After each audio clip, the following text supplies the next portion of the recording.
Eu era o comandante da Área 51. Eu mentia e dizia que nunca tinha trabalhado lá. É a mais famosa base militar secreta no mundo. Nós aceitávamos estas condições. Mantenha a boca fechada. Sua vida e outras vidas dependem disso. Agora, os homens que trabalhavam na Área 51 contam suas histórias pela primeira vez.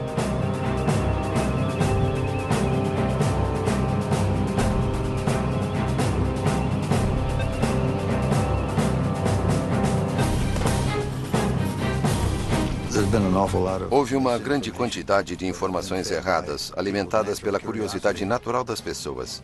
Quem não sabe o que está acontecendo quer descobrir.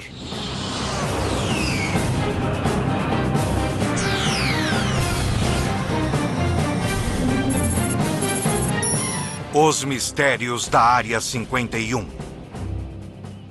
Atenção, instalações da Força Aérea Americana.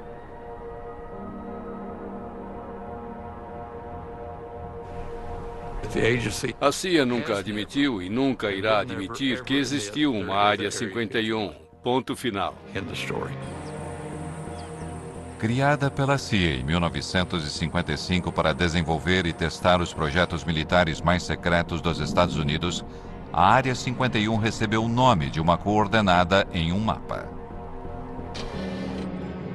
Embora oficialmente ela não exista, imagens atuais de satélite do deserto de Nevada mostram 7 pistas e mais de 25 hangares. Envolta em segredos, o acesso sempre foi muito restrito. Mas, finalmente, os primeiros programas que deram início a tudo estão sendo liberados e lembranças podem ser trazidas à luz.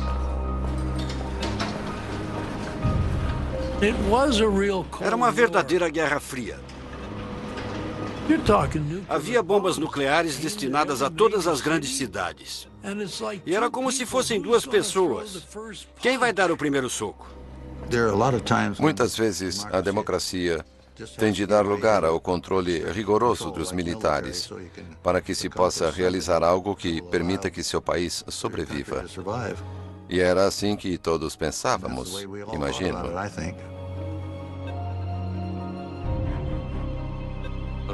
Quando tínhamos uma reunião, lápis e papel não eram permitidos. Os pilotos não podiam conversar entre eles. Nada era escrito. Ficava tudo em nossas cabeças. Quando entrávamos para o programa, recebíamos um codinome. Meu primeiro nome era Ken, e o sobrenome começava com C, de Collins, mas era Colmar, C-O-L-M-A-R. No meu caso, não sou tão curioso. O que era bom no aspecto do segredo. Se eu não preciso saber, eu não vou perguntar. Me disseram para não me incomodar com o que eu podia fazer, que eu estava liberado pelas mais altas autoridades em Washington. Eles tinham um mecanismo para saber o que eu estava fazendo, o que estava dizendo e para onde estava indo.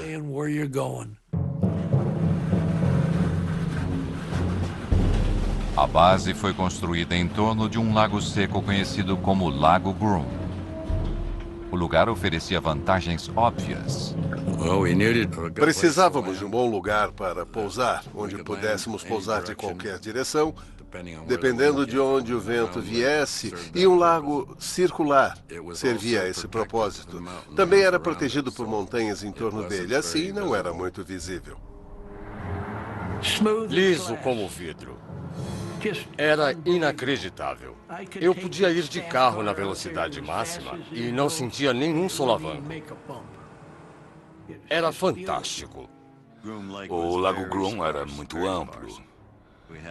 Havia vários trailers nos quais vivíamos. E havia um prédio comum onde comíamos. Não tínhamos TV nem rádio.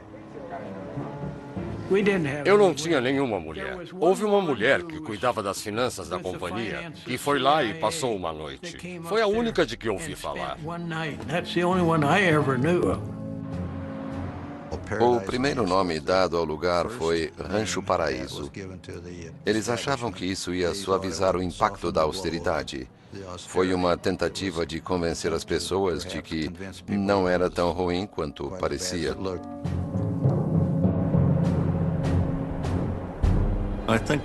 O encanto da Área 51 é que apenas tinha um trabalho a fazer. E que não fosse necessário, não ia para lá. Não ia querer ir para lá. Porque não era grande local de férias. Era um trabalho muito duro. A CIA precisava de um certo tipo de homem para trabalhar na Área 51. Optávamos por ser guerreiros silenciosos. As seletivas de segurança eliminavam as pessoas que gostavam de se exibir. Eu tinha recebido minha primeira credencial de segurança. E fui ao cinema, enquanto minha esposa foi fazer compras com minha mãe. Estava no meio do filme quando entrou uma mulher, uma jovem da minha idade. E no meio do filme, ela me perguntou se eu morava em Las Vegas, há quanto tempo morava em Las Vegas e o que eu fazia. Ela não gostou das respostas. Em meia hora, ela se levantou e saiu. Muitas vezes eu me pergunto há quanto tempo ela estava me seguindo, se estava me seguindo ou se era apenas uma das garotas de Las Vegas, à procura de um cliente. Nunca vou saber.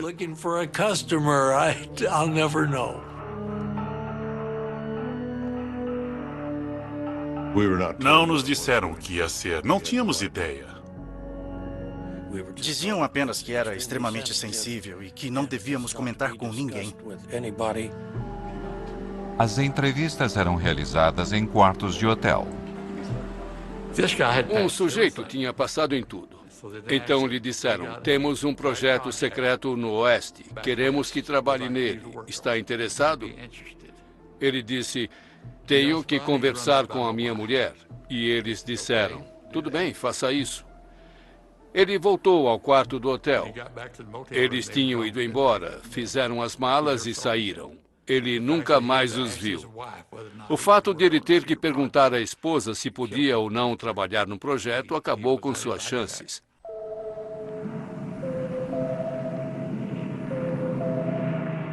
A Área 51 foi criada para um projeto ultra-secreto chamado Aquatone.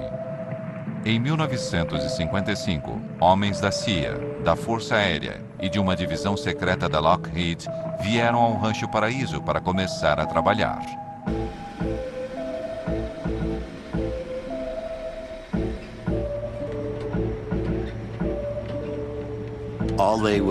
Todos nos perguntavam, você vai realmente ser voluntário para ser uma cobaia? E a maioria das pessoas não aceitava, mas eu aceitei. E sabíamos que tínhamos que usar trajes pressurizados. Tinha que ser alguma coisa envolvendo altitude.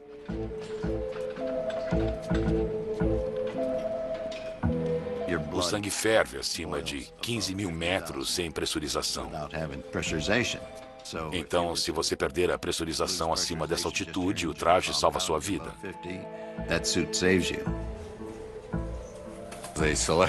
Escolheram um fabricante em Boston que fez os trajes sob encomenda. Tinham de ser feitos sob medida, bem justos. Por isso fomos ao David Clark, que fazia sutiãs para a Sears. Sei que algumas pessoas estavam animadas porque era emocionante, mas eu não. Eu mal podia dormir, ler um livro ou pensar sobre o que eu ia fazer, porque algumas das missões não eram nada simples. Tínhamos que voar de uma certa maneira para conseguir fazer as coisas.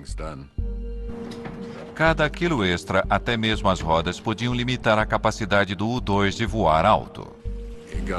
Todo o combustível ficava na asa, não tinha como não arrastar a ponta no chão.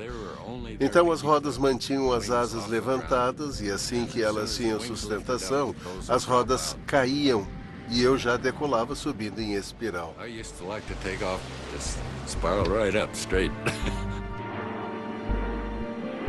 O governo dizia que o U-2 estava sendo usado para pesquisas climáticas.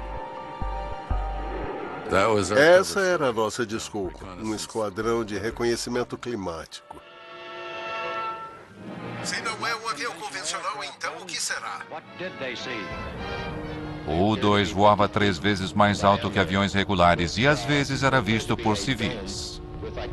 Eu não tenho certeza, mas acho que vi o reflexo do sol numa janela de observação ou algum tipo de escotilha. Em meados da década de 1950, quando o interesse pela Guerra Fria e pelos OVNIs estavam no auge, Eu acho que era do espaço, mas amigável. o avião prateado às vezes criava confusões. Era pura liga de alumínio e parecíamos uma estrela brilhante lá em cima. Os pilotos eram orientados a negar tudo, até mesmo para os controladores de voo. Havia relatos de coisas voando bem alto. Eles podiam até ligar, mas não recebiam nenhuma informação, só desculpas. Sobrevoei a fronteira canadense. Um controlador de voo questionou a minha altitude. Ele foi bastante preciso, mas eu disse, não precisa calibrar seu equipamento. Não estou a essa altitude. Em 1957, voos secretos de U-2 eram a fonte de metade de todos os relatos de avistamentos de OVNIs, mas eles não eram nada, comparado ao que viria.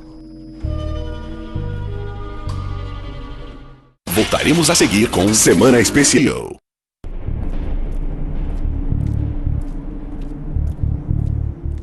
A Área 51 era tão remota que a maioria dos funcionários vinha semanalmente de Burbank ou Las Vegas.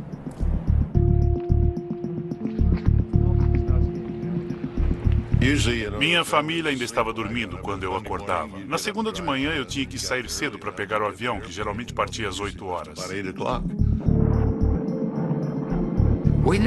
Nunca sabíamos como seríamos levados até lá. Brincávamos dizendo que numa semana voávamos com bombas e na semana seguinte com galinhas. Não sabíamos o que estava no compartimento de carga do avião.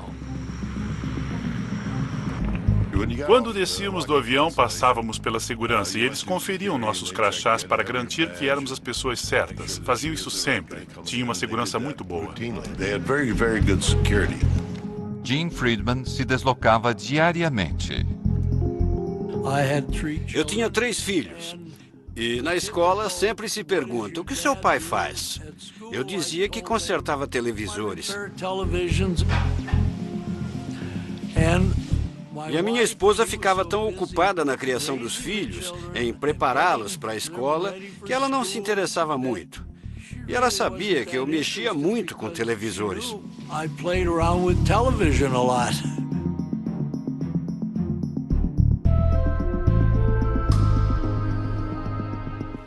Era bom. Tínhamos uma vida boa. Embora às vezes ele não voltasse para casa durante uma semana. Mas ele ligava, avisando que tinha que trabalhar. E as crianças, especialmente a minha filha, dizia: cadê o papai? Teve que fazer hora extra? Eu não sabia o que ele fazia.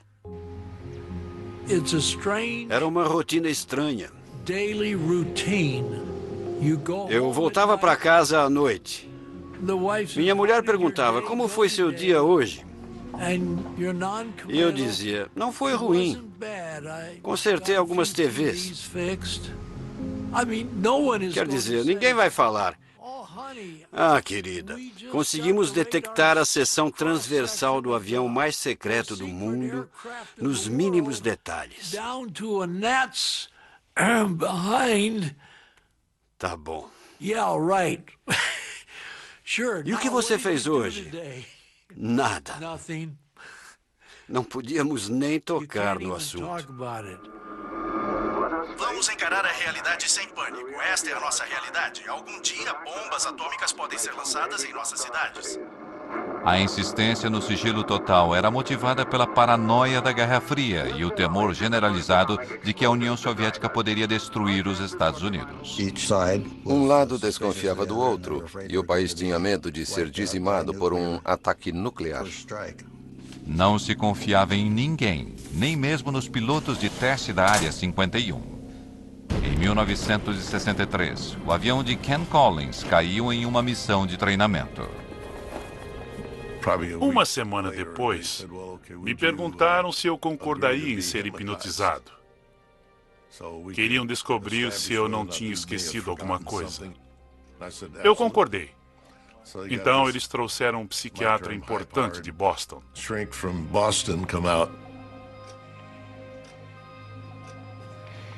Mas ele não conseguiu me hipnotizar.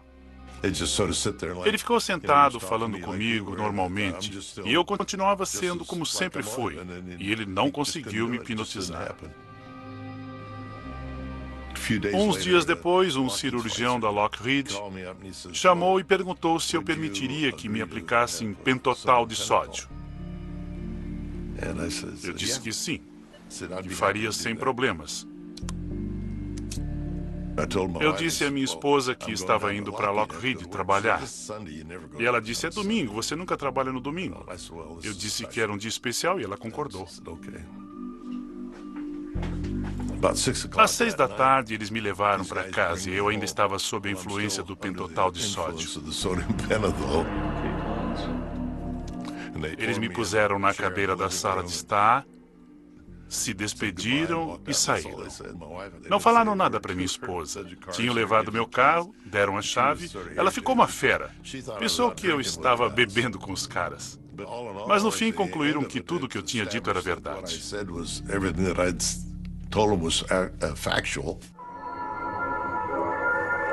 Quando uma bomba assim explode perto do solo, dezenas de milhares de toneladas de... O governo corria para desenvolver armas cada vez mais potentes e decidiu realizar testes nucleares ao lado de sua base secreta, a Área 51. Coloquem os óculos. Ficávamos no meio da área de testes nucleares em Nevada e ninguém queria ir até lá. Essa privacidade era muito importante para podermos trabalhar. E fazíamos tudo com uma boa dose de segredo. Mas com mais de 450 explosões nucleares entre 1955 e 1968, o local tinha seus inconvenientes. Quando havia explosões nucleares lá, éramos avisados e tínhamos que evacuar o local. Uma vez demoramos quase 2 semanas para voltar por causa do clima e dos ventos desfavoráveis. Tivemos que usar crachás de radiação para ter certeza de que não estávamos contaminados.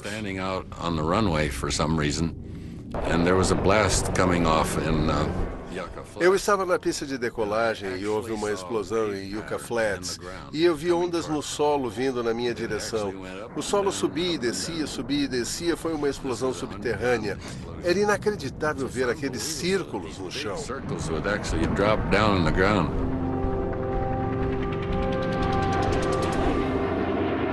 Diante das pressões da Guerra Fria, os Estados Unidos temiam que o U-2, o principal projeto da Área 51, já estivesse se tornando vulnerável aos mísseis soviéticos.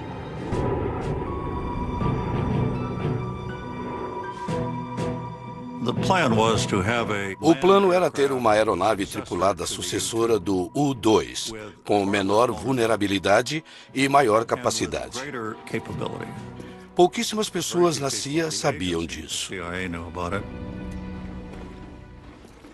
No final dos anos 50, a Área 51 tinha um novo projeto ultra secreto. Em 1958, comecei a trabalhar no que era chamado de Oxcart.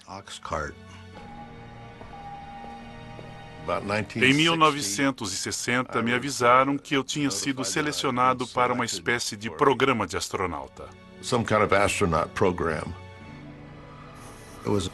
Era uma aeronave que propusemos à CIA, que iria voar em altitudes muito elevadas, cerca de 27 quilômetros de altitude.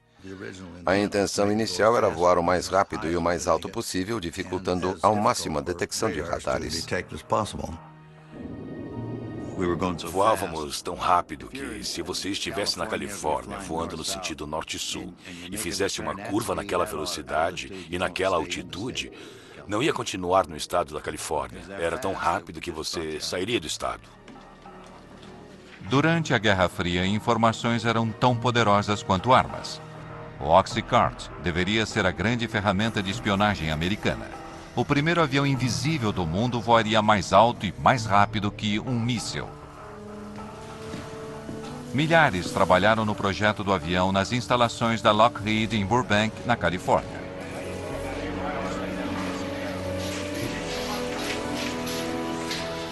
Mas, apesar da grandeza da produção, o projeto permaneceu secreto.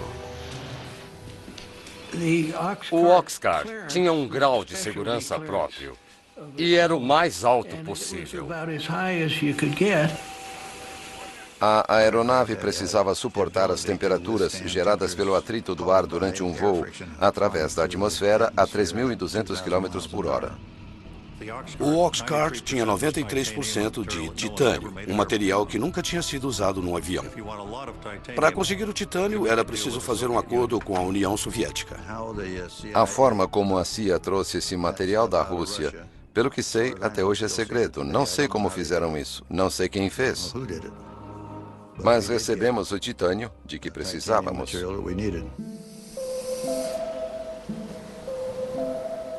Quando o protótipo do Oxcart ficou pronto, o governo precisava levá-lo da linha de produção na Califórnia até a Área 51.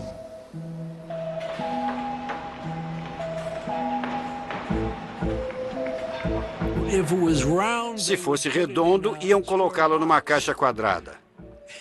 Se fosse quadrado, iam colocá-lo numa caixa redonda. Era muito longo e as asas muito grandes. Assim, as partes foram separadas e levadas de Burbank até o Lago Groom. Ninguém quer uma carreta larga numa estrada movimentada. Então, era feito sorrateiramente, quando não tinha ninguém por perto.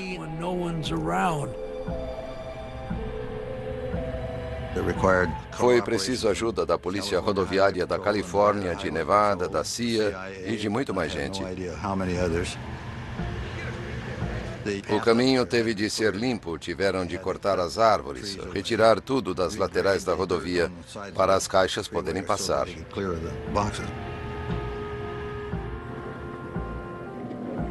Eles não podiam saber o que estava nas caixas, mas tinham de saber que era uma coisa que tinha de ser protegida e mantida em segredo.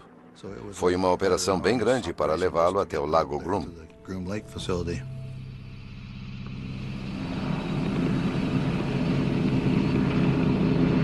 Ken Collins foi um dos primeiros pilotos a ver o Oxcart depois que ele chegou à Área 51.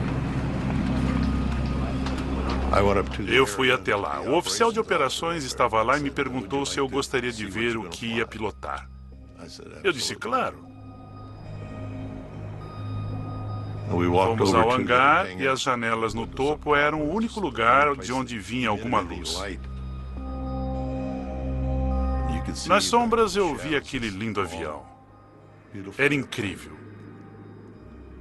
A primeira impressão era de uma nave espacial. Voltaremos a seguir com Semana Especial Invasão Extraterrestre no Nat Geo. Dentro da Área 51, cerca de 2.000 trabalhadores tinham um único objetivo: concluir o mais recente projeto secreto. Tinha muitas coisas que as pessoas não precisavam saber. É por esse motivo que existia tanta mística em torno da Área 51. Eles não sabiam o que estava acontecendo.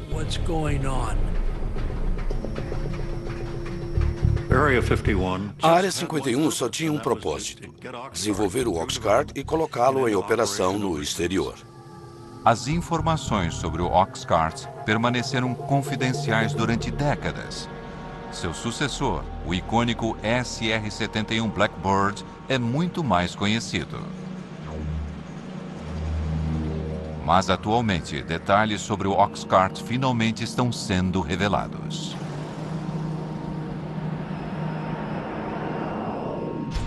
O Oxcart foi o primeiro avião furtivo do mundo, projetado para ser virtualmente invisível aos radares inimigos. Nos testes de que participei, o avião sobrevoava uma estação de radares. A ideia era descobrir se eles podiam voar sem serem detectados. Fui à sala de controle de radares para ver o que acontecia quando a aeronave passava. Eu estava lá e ninguém conseguia ver muita coisa acontecendo. De repente, pareceu que uma escada tinha caído no telhado. Era a onda de choque do avião. Ele não foi visto nos radares. Parecia que estava fazendo o seu trabalho. A aeronave podia ir de uma costa a outra dos Estados Unidos em 70 minutos, mas seu único objetivo era a espionagem. Estas imagens feitas sobre a Coreia do Norte foram liberadas pela CIA e nunca tinham sido divulgadas antes. Elas revelam a capacidade do avião de fotografar objetos no solo, voando a 27 mil metros de altura, numa velocidade de 3.500 km por hora. A câmera estava num avião voando numa velocidade de Mach 3. A resolução era de 12 polegadas, 30 centímetros. Se você pensar num objeto no chão e puser uma grade sobre ele, com 30 centímetros de lado, cada um desses quadrados vai ser preto, branco ou cinza. Um objeto com 30 centímetros de comprimento pode ser claramente identificado como um objeto, embora não possamos reconhecer a estrutura interna. Mas se tirarmos a foto de um tanque, ele vai ter 500 pontos e vai identificar o tanque. Mas, no auge da Guerra Fria, os homens da Área 51 não eram os únicos com câmeras potentes.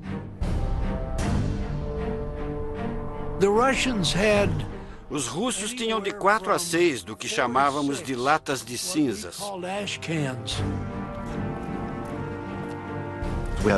Tínhamos uma estação de monitoramento de satélites e éramos avisados do momento em que o satélite deveria passar.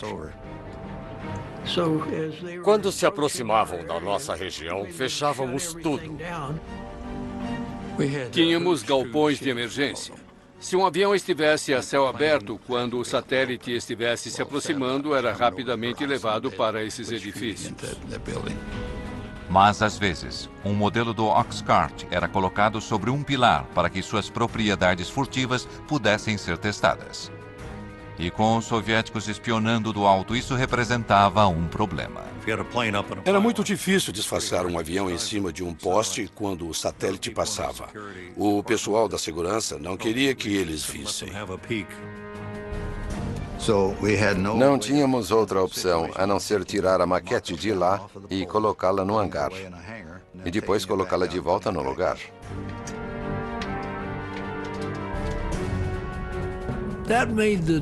Isso tornava o trabalho muito difícil, muito difícil. Começávamos a trabalhar no avião e depois o levávamos para o hangar. E era um tal de guardar e tirar, guardar e tirar. Era um grande incômodo. Apesar dos esforços para esconder o avião secreto, agentes de inteligência descobriram que a União Soviética tinha um desenho do avião e tinha encontrado uma forma de detectar o Oxcart. Fazíamos a maioria dos testes durante o dia. A radiação do sol aquecia tudo, menos a sombra. Se deixássemos a maquete ali durante meia hora, ela deixaria uma sombra que uma câmera infravermelha conseguiria captar. Assim, os homens da Área 51 passaram a criar aviões falsos para enganar os soviéticos. Sabíamos que o satélite ia passar e desenhávamos o contorno de algum tipo de avião exótico na frente de um dos hangares. A maioria era de papelão. E um pouco antes de o satélite passar, colocávamos um aquecedor na traseira para mostrar um sinal de calor, como se o avião tivesse acabado de pousar. Queríamos que pensassem que tínhamos alguma coisa que eles não tinham. E eles, com certeza, investiram muito tempo e dinheiro tentando descobrir o que era. Em Washington, objetos fantasmagóricos pontuaram as telas dos radares. Engodos criados para proteger o Oxcart alimentaram os rumores sobre a Área 51. Caças passaram várias horas perseguindo os objetos vistos no radar. Realizamos 2.850 missões partindo da Área 51 sem que ninguém soubesse. O avião não existia e, naturalmente, dependendo da luz do sol, era visível e acabava se tornando um avistamento de OVNI. O general Sandford, diretor de inteligência da Força Aérea, confirmou que os objetos não são armas secretas americanas e afirmou que a Força Aérea vai investigar. Isso foi na época em que a Força Aérea conduzia o projeto Blue Book, investigando os avistamentos de OVNIs. Eles começam a investigar e, de repente, encontram uma parede de segurança. Disseram que era uma missão ultra secreta, tinham que inventar uma história e esquecer que aquilo tinha acontecido.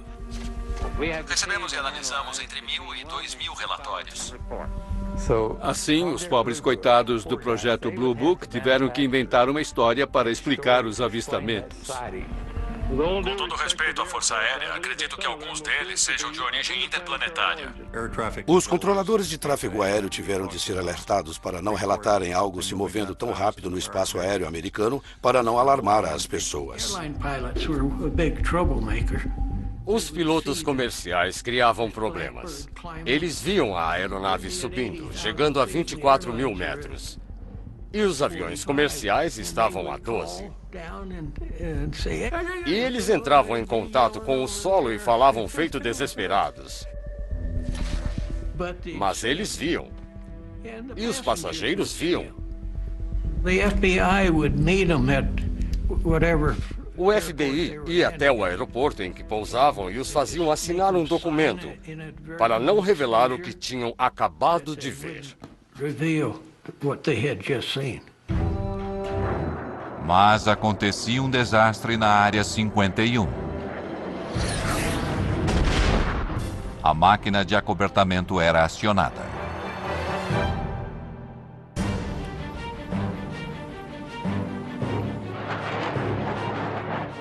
Apesar dos segredos que envolveram Oxcart, indícios de uma falha inicial estão finalmente vindo à luz décadas depois.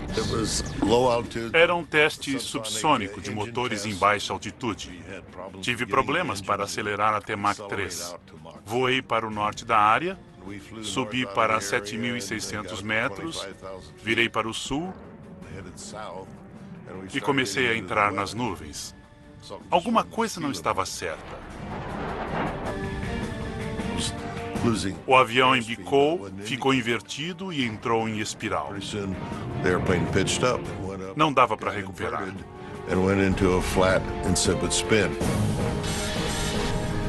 Então achei melhor ejetar.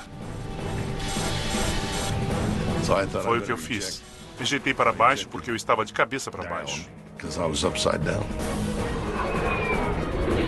Ken tomou a decisão certa e ejetou. A única coisa que pensei foi que eu odiei ter que abandonar um avião tão bom.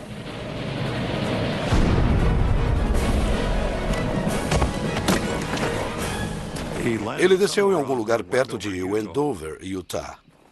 Eu pousei, recolhi o paraquedas, porque achei que ia precisar dele. Talvez tivesse que passar a noite ali e ia dormir dentro dele.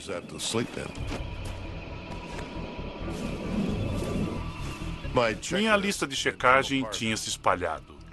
Comecei a recolher algumas das páginas, eram todas confidenciais e tinham o carimbo de secreto. Tudo que eu consegui recolher eu pus no bolso. Passou uma picape no deserto e tinha 3 homens nela. Eu fiquei surpreso em vê-los. Eles disseram para subir, que iam me levar ao avião.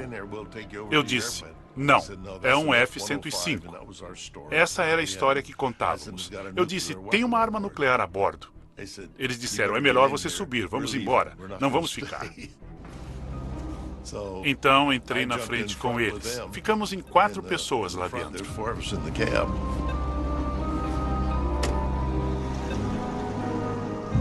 Não sei onde eles achavam que estávamos indo. Se a bomba explodisse, estava tão perto que não teria feito qualquer diferença.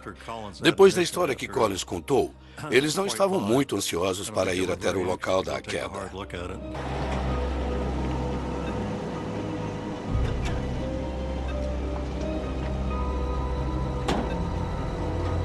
Tínhamos um número de telefone para essas emergências. Fiz uma chamada rápida, me identifiquei, só precisavam saber disso e eu lhes disse onde estava.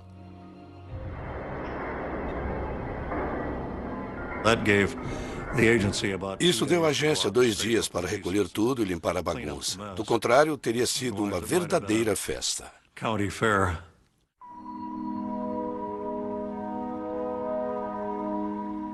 Esta é a primeira vez que fotos do esforço do governo para limpar o local do acidente são reveladas.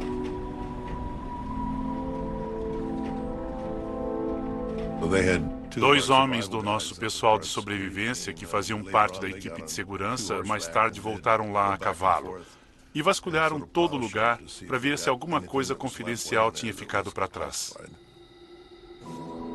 Em virtude do acobertamento e da localização remota, a limpeza foi boa o bastante para manter o local do acidente em segredo durante décadas. Foi considerado um acidente de F-105. Aviões caem o tempo todo em torno das bases militares. E tudo foi esquecido.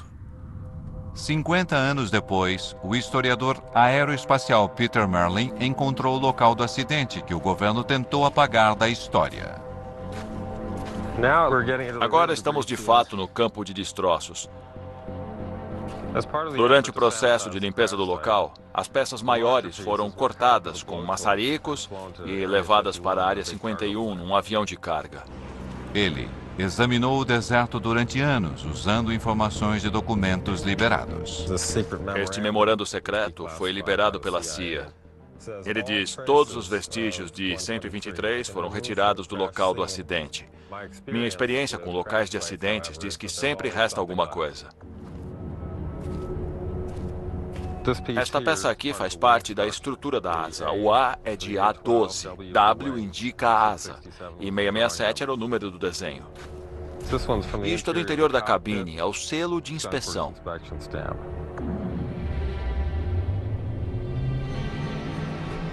Esta é a cratera do impacto. Tem titânio em todo lugar. Nossa, é um pedaço grande. É um titânio bem espesso. A fuselagem atingiu o solo bem aqui, nos 2 lados. Há uma depressão causada pelos motores. Uma bem aqui. É uma depressão causada pelo motor. Aconteceria a mesma coisa hoje se um avião secreto da Área 51 caísse aqui. Provavelmente haveria as mesmas restrições de segurança. Também inventariam uma história para acobertar. Voltaremos a seguir com Semana Especial.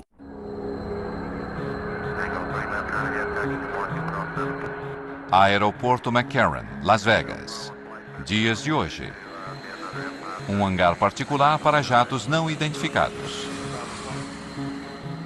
Diariamente, funcionários continuam fazendo a mesma viagem para a Área 51, que ocorre desde os tempos do U-2 e do Oxcart.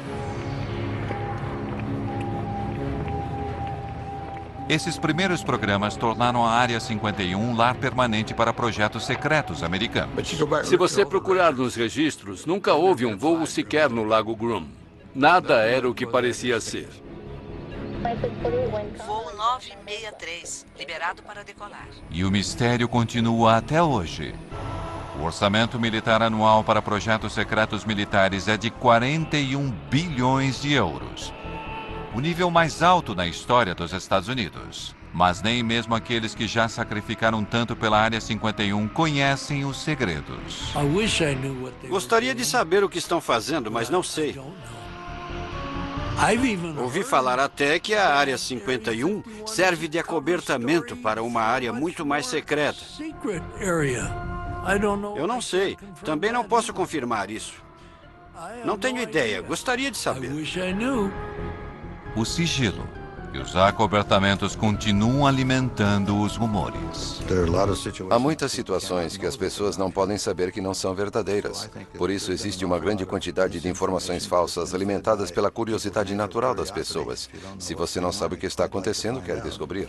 Muitas vezes, até mesmo a especulação mais absurda contém uma ponta de verdade. Dizem que existem câmaras subterrâneas lá, túneis que vão até Las Vegas. E não existe absolutamente nada disso. Foram realizados testes nucleares subterrâneos porque na superfície espalhariam radioatividade. Mas não há nada na área. Outra coisa que dizem é que obtivemos toda essa velocidade e tecnologia a partir de engenharia reversa feita em naves extraterrestres. É verdade que fizemos engenharia reversa, mas foi num MiG-21 russo capturado em 1968. Nós o desmontamos para ver como os russos tinham feito. E então montamos de novo e voamos com ele.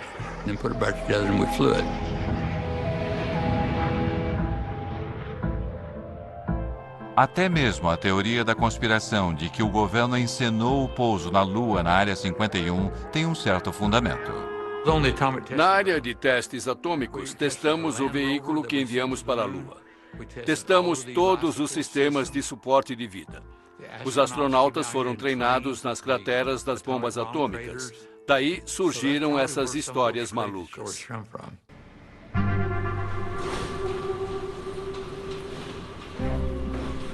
Quando as pessoas se inscreviam para os projetos do Oxcart ou do U-2, sabiam que isso talvez nunca fosse revelado. Basicamente, estavam dizendo: ei, olha, é um segredo de família e estamos dispostos a ir para o túmulo com ele.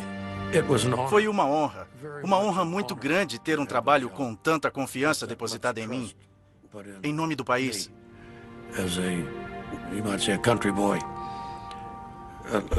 Muita confiança foi depositada em pessoas como eu, que trabalharam lá.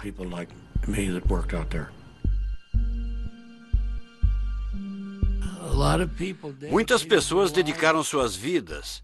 Algumas famílias se separaram.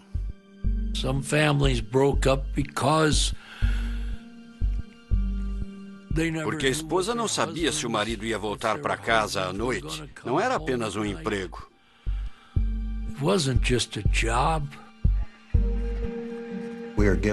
Tínhamos de realizar algumas tarefas. Acreditávamos nisso, fazíamos o melhor possível. Fico feliz com o resultado. Mas quando se trata do que aconteceu na Área 51, a única certeza que temos é a de que nunca saberemos de tudo. Estou contando uns 5% do que aconteceu. Só contei uma parte da história, sério. Tenho que ser sincero.